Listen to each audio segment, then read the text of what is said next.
एक वकील पूरी तरह से एक वकील की कानूनी विद्वता पर निर्भर करता है, लेकिन ऐसी विधिक सेवा प्रदान करने के लिए क्या अधिवक्ता मुवक्किल से कोई शुल्क ले सकता है? क्या अधिवक्ताओं की फीस को विनियमित करने के लिए कोई कानून आज तक बनाया गया है? तो आइए आज इसी विषय पर चर्चा करते हैं।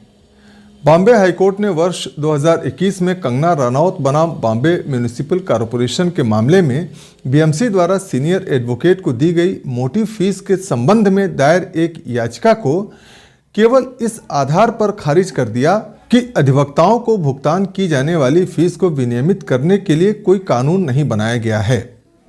कानूनी सहायता गरीबों और निरक्षरों को उपलब्ध होनी चाहिए जिनकी पहुंच अदालतों तक नहीं है।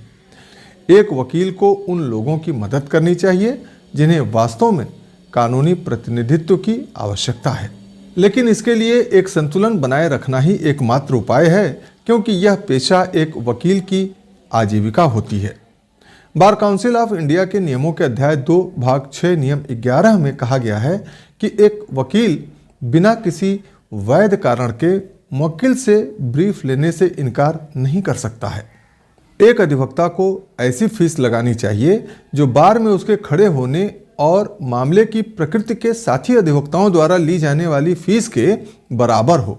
इसी भाग में नियम 20 अधिवक्ताओं को आकस्मिक शुल्क और प्रतिशत के आधार पर शुल्क स्वीकार करने से रोकता है।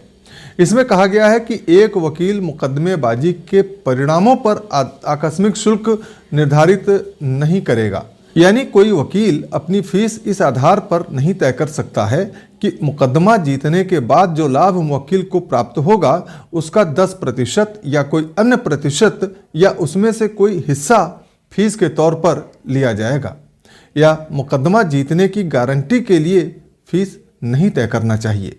गंगाराम बनाम देवीदासी का मामला आकस्मिक शुल्क की अवधारणा पर एक ऐतिहासिक निर्णय है। वास्तव में एक वकील का फीस क्लाइंट टू क्लाइंट उनके भुगतान की क्षमता के अनुसार भिन्न होता है। जैसे कि एक गरीब क्लाइंट से लिए जाने वाले फीस के विपरीत एक अमीर क्लाइंट से लिए जाने वाले फीस में अंतर होना स्वाभाविक है, क्योंकि कानूनी सलाह कोई वस्तु नहीं होता है जिसकी कोई कीमत निश्चित की जा सके। इस प्रकार यह स्पष्ट है कि अधिवक्ताओं के शुल्क संबंधी नियम केवल मार्गदर्शन के लिए होते हैं।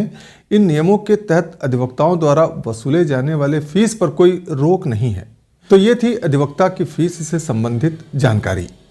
धन्यवाद।